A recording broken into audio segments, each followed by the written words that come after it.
प्यारे बच्चों, आप सभी को नमस्कार। आशा करता हूँ सभी लोग अच्छे होंगे। जैसे आप देख रहे हैं, हम डेली स्पीटी करंट अफेयर की बुक को करा रहे हैं। इस बुक में लगभग 800 के अराउंड में एमसीक्यू क्वेश्चन दे रखे हैं, उन्हें डेली करा रहे हैं। प्रत्येक क्लास में 10-10 क्वेश्चन रहते हैं, डिटेल से रहते हैं। तो क्लासे अगर आपको अच्छी लगे तो हमारे चैनल को सब्सक्राइब कर सकते हैं।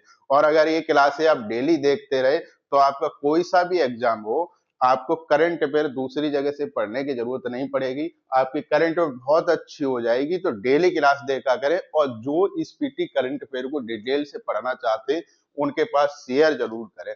चलिए क्लास को स्टार्ट करते हैं। पिछली क्लास में हमने 1 से लेके 40 तक क्वेश्चन करा चुके हैं। अब 41 से लेके 50 तक क्वेश्चन कराएंगे। चलिए, क्वेश्चन नंबर 50 दे रखा है। किस आध्यात्मिक गुरु को शांति सुरक्षा में उत्कृष्ट योगदान के लिए 2025 का world leader for piece and security award दिया गया है? तो ऑप्शन नंबर कौन सा सही हो जाएगा? ऑप्शन नंबर सी वाला सही हो जाएगा। श्री श्री रविशंकर को दिया गया है। किनको दिया गया है? श्री श्री रविशंकर को दिया गया है। ये कौन है?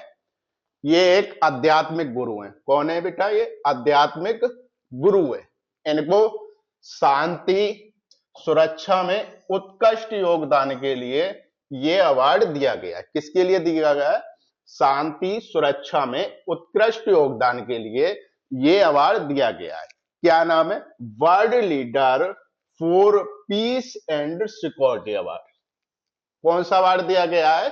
World leader for piece and security award दिया गया है। किसके लिए दिया गया है? शांति सुरक्षा में उत्कृष्ट योगदान के लिए। श्री श्री रविशंकर कौन है? तो ये एक आध्यात्मिक गुरु है। कौन है? एक आध्यात्मिक गुरु है। नेक्स्ट क्वेश्चन की तरफ चलते हैं। क्वेश्चन नंबर 42 दे रखा है। इसमें क्या कह रखा है? 100 बिलियन डॉलर के बाजार पूंजीकरण का आंकड़ा पार करने वाली छठी भारतीय कंपनी और पहला भारतीय बैंक कौन सा बना है? तो ऑप्शन नंबर कौन सा सही हो जाएगा?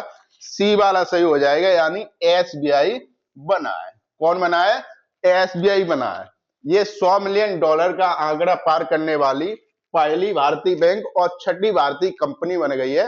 एसबीआई बन गई है। बेटा, अगर पहली पूछी जाती है 100 मिलियन डॉलर बाजार पूंजीकरण का आंकड़ा पार करने वाली पहली भारतीय कंपनी कौन सी बनी है, तो आपको टिक करना है रिलायंस इंडस्ट्री लिमिटेड।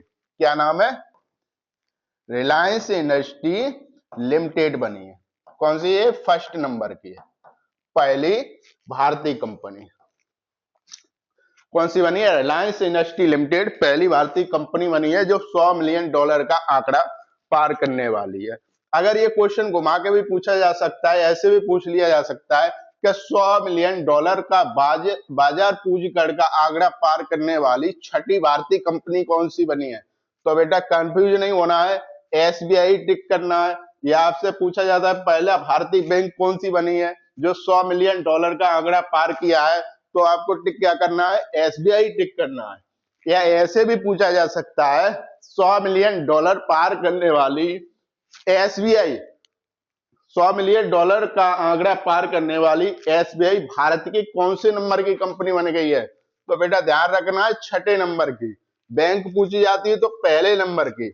बेटा एसबीआई की बात करते हैं तो एसबीआई की स्थापना कब हुई थी? इधर एसबीआई की स्थापना कब हुई थी?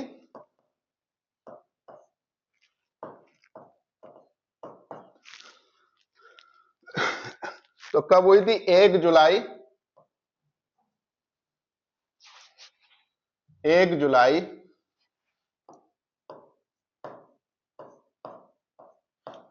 1955 को हुई थी। कब हुई थी एसबीआई की स्थापना? 1 जुलाई 1955 को हुई थी। हेडक्वार्टर कहां पर है इसका? तो हेडक्वार्टर है मुंबई, महाराष्ट्र में हेडक्वार्टर है। कहां पर है? मुंबई, महाराष्ट्र। अध्यक्ष कौन है एसबीआई के? अध्यक्ष अगर पूछे जाते हैं तो आपको टिक क्या करना है? श्री चल्ला, श्री चल्ला, श्री नेवा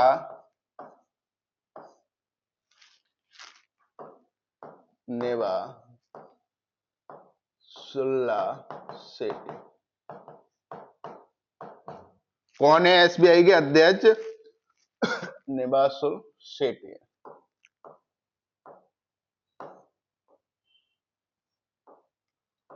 निवासुल सेठी है। तो अगर एसबीआई के अध्यक्ष पूछे जाते हैं तो श्री चल्ला श्री निवासुल सेठी है। इन्होंने किनका स्थान लिया है? तो ये दिनेश कुमार खरे का स्थान लिया है। दिनेश कुमार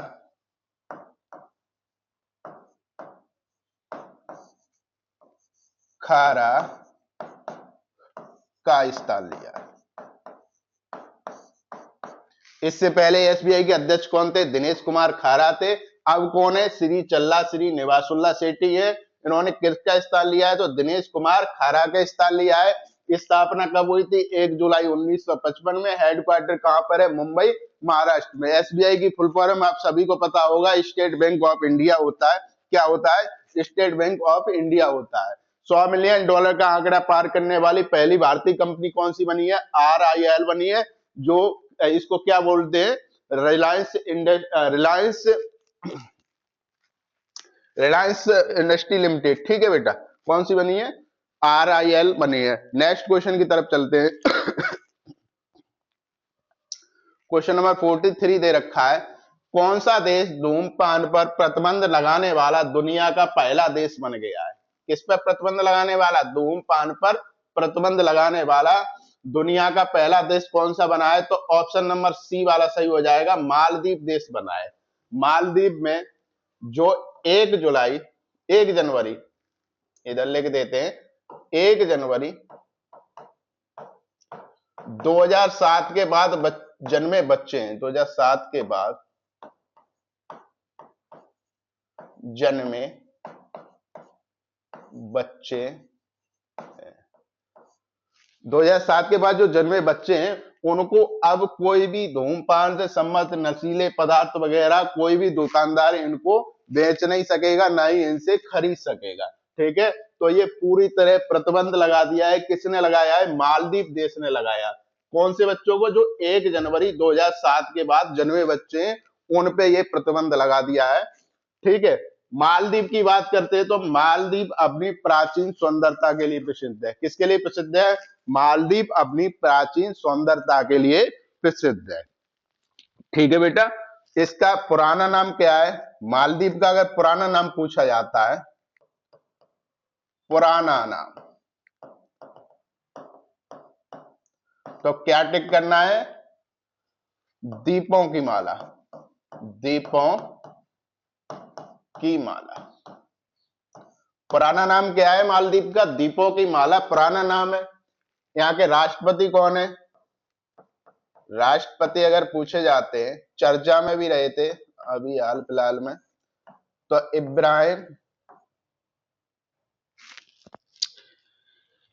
इब्राहिम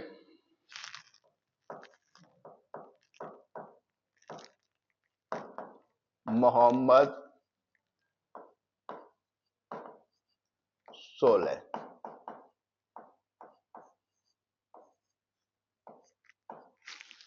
क्या नाम है इनका? वहां के राष्ट्रपति का नाम क्या है? इब्राहिम मोहम्मद सोलेह। मालदीव के राष्ट्रपति हैं। अगर आपसे राजधानी पूछी जाती है, मालदीव की राजधानी, तो राजधानी अगर पूछी जाती है तो क्या टिक करना है? माले वहां की राजधानी है। कहां पर है? माले उसकी राजधानी है। मालदीव किसके लिए प्रसिद्ध है? तो मालदीव प्राकृतिक सौंदर्यता के लिए प्रसिद्ध है। पुराना नाम क्या है? द्वीपों की माला है। राजधानी कहां पर है? माले है। राष्ट्रपति कौन है? इब्राहिम मोहम्मद सोलेह है। ठीक है बेटा, और जो धूम्रपान पर प्रतिबंध लगाया है, किन पे लगाया है? जो 1 जनवरी 2007 के बाद जन्मे बच्चे हैं उन पे लगा दिया गया है। तो ये पहला, दुनिया का पहला देश बन गया है जो धूम्रपान पर प्रतिबंध लगाने वाला है। ठीक है बेटा, तो ऑप्शन नंबर सी वाला ध्यान रखना है। नेक्स्ट क्वेश्चन की तरफ चलते हैं। मेजबान भारत ने किस देश को 52 रन से हराकर पहली बार महिला वनडे, किसमें? पहली बार महिला वनडे,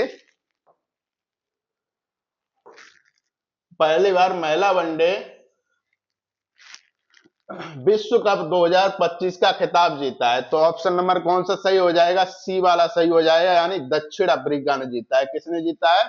दक्षिण अफ्रीका को हराकर भारत देश ने पहली बार महिला वनडे विश्व कप 2025 का खिताब जीता है। कितने रन से हराया है? तो ये 52 रन से हराया है। नेक्स्ट क्वेश्चन की तरफ चलते हैं। नेक्स्ट क्वेश्चन में क्या दे रखा है? हाल ही में इसरो ने किस नाम से श्रीहरिकोटा से LVM-3M5 रॉकेट बाहुबली के जरिए देश का सबसे भारी 4400 किलोग्राम संचार उपग्रह का प्रक्षेपित किया है? तो ऑप्शन नंबर बी वाला सही हो जाएगा, CMS-03 के थ्रू। ठीक है बेटा, ऑप्शन नंबर कौन सा याद रखना है? CMS-03 आपको याद रखना है। बेटा इसरो की बात करते हैं तो बेटा इसरो की स्थापना कब हुई थी? स्थापना तो ध्यान रखना है, कब हुई थी इसरो की स्थापना? तो बेटा 15 अगस्त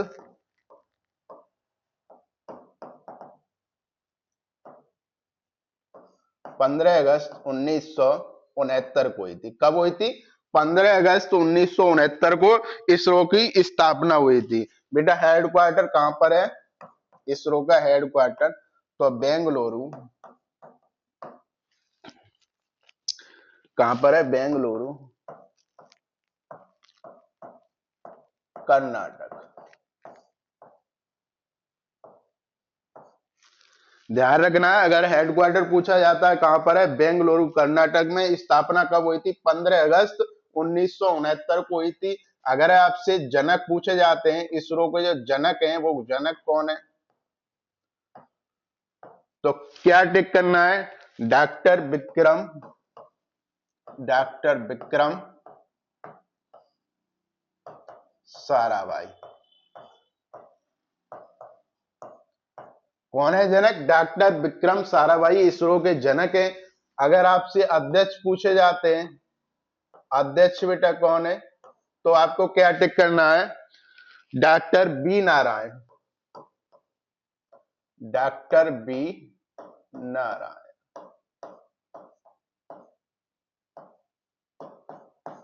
बेटा ये बहुत इंपोर्टेंट है, इसरो के बारे में किसी न किसी एग्जाम में आपको जरूर देखने को मिल जाता है। इसरो के अध्यक्ष कौन है, जनक कौन है, स्थापना कब हुई थी, हेडक्वार्टर कहां पर है, तो इसको सही से आप याद कर लेना। तो बेटा अध्यक्ष हमने कौन बताए थे?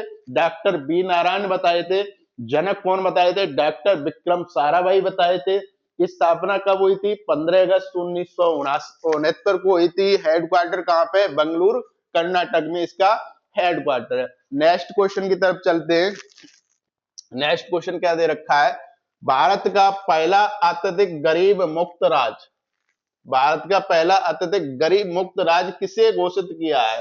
तो किसको घोषित किया है? ऑप्शन नंबर बी वाला सही है, यानी केरल को। किसको? केरल। ऑप्शन नंबर बी वाला सही हो जाएगा। बेटा केरल की बात करते हैं तो केरल के जो सीएम है, इन्होंने अभी पहला अत्यधिक गरीब मुक्त राज्य घोषित किया है। तो केरल के सीएम कौन है? तो पिनरई। क्या नाम है सीएम का? पिनरई विजयन। केरल के सीएम का नाम क्या है? पिनरई विजयन है। और राज्यपाल कौन है यहाँ के? तो राज्यपाल ध्यान रखना है कौन है? राजेंद्र विश्वनाथ, राजेंद्र विश्वनाथ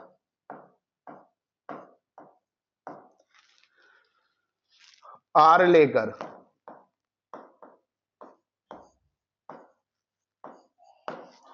तो बेटा राजधानी कहां पर है? केरल की जो राजधानी है, इधर लिख देता हूं, केरल की राजधानी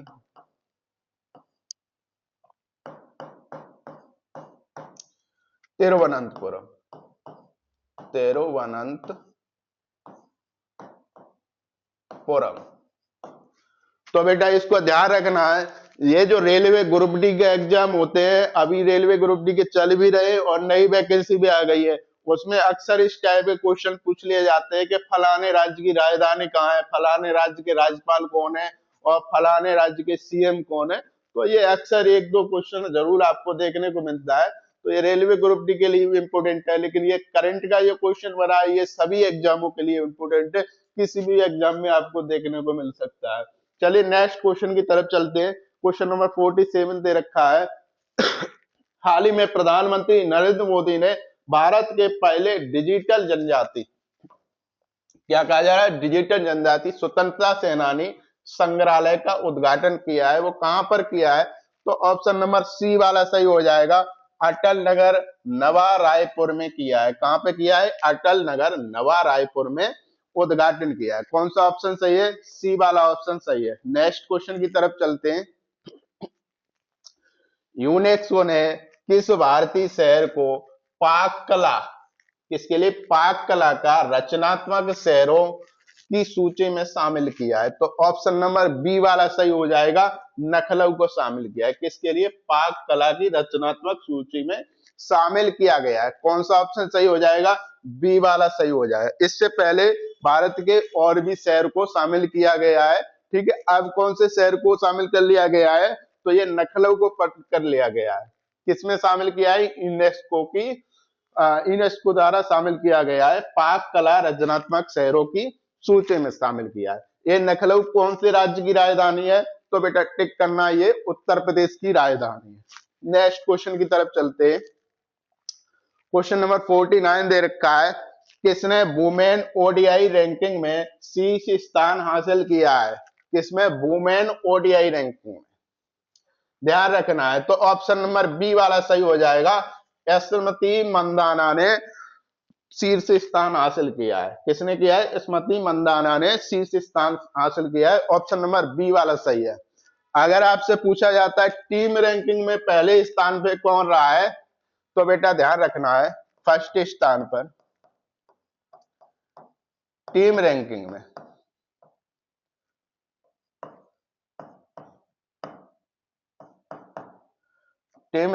में पहले स्थान पे ऑस्ट्रेलिया रहा है। ऑस्ट्रेलिया। अगर वुमेन ओडीआई रैंकिंग में शीर्ष स्थान पे तो आपको टिक करना है स्मृति मंदाना रहा है। पहले स्थान पर टीम रैंकिंग में तो आपको ऑस्ट्रेलिया टिक करना है। ध्यान रखना है कौन सा देश रहा है? ऑस्ट्रेलिया पहले स्थान पर टीम रैंकिंग में रहा है। ठीक है बेटे, स्मृति मंदाना की बात करते हैं। तो इनका जन्म कब हुआ था? तो 18 जुलाई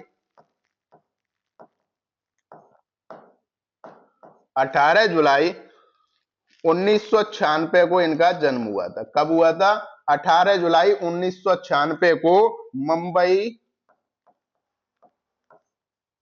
महाराष्ट्र में जन्म हुआ था। कहां पे हुआ था? मुंबई महाराष्ट्र में इनका जन्म हुआ था। यह ध्यान रखना है। कहां पे हुआ था जन्म? मुंबई महाराष्ट्र में इनका जन्म हुआ था। कब हुआ था? 18 जुलाई 1996 को हुआ था। नेक्स्ट क्वेश्चन की तरफ चलते हैं। क्वेश्चन नंबर 50 दे रखा है। किसे भारत के सर्वोच्च वैज्ञानिक सम्मान विज्ञान रत्न पुरस्कार से सम्मानित किया है? कौन सा पुरस्कार? विज्ञान रत्न पुरस्कार से सम्मानित किया गया है। तो ऑप्शन नंबर डी वाला सही हो जाएगा। जयंत विष्णु नार्लिकर को सम्मानित किया गया। क्या नाम है? Jayant Vishnu Narlikar. Option number D वाला सही हो जाएगा। ध्यान रखना है। आज की क्लास को हम यहीं पे ऑफ करते हैं। क्लासें अगर आपको अच्छी लगती है तो चैनल को जरूर सब्सक्राइब करें, और ये क्लासें डेली चलती रहेंगी, तो डेली क्लास को देखा करें। क्लासें अगर डेली करते रहे तो करंट अफेयर इतनी अच्छी हो जाएगी आपकी, एग्जाम में आपको दूसरी जगह से पढ़ने की जरूरत नहीं पड़ेगी। जितने भी इंपोर्टेंट क्वेश्चन बनते हैं जो इस बुक में नहीं दे रखे, उनको भी हम साथ के साथ में करा देते हैं। तो क्लासें जरूर देखा करें, और जो स्पीटी करंट अफेयर की तैयारी करना चाहता है उनके पास जरूर शेयर करें। ये यूपीएसआई हो गया, या यूपी पुलिस हो गया, या यूपी होमगार्ड हो गया, या लेखपाल वगैरह हो गए, उनके लिए बहुत अच्छी किताब है। और रेलवे का कोई सा भी एग्जाम होता है उसमें आपको स्पीटी करंट अफेयर से क्वेश्चन जरूर पूछे जाते हैं। ज्यादातर स्पीटी करंट अफेयर से बहुत ज्यादा क्वेश्चन आपको देखने को मिलते, सेम टू सेम क्वेश्चन देखने को मिल जाते हैं। तो इस बुक को आप स्किप मत करिए, आप डेली इस बुक की करंट को पढ़ा करिए। चलिए धन्यवाद, थैंक यू।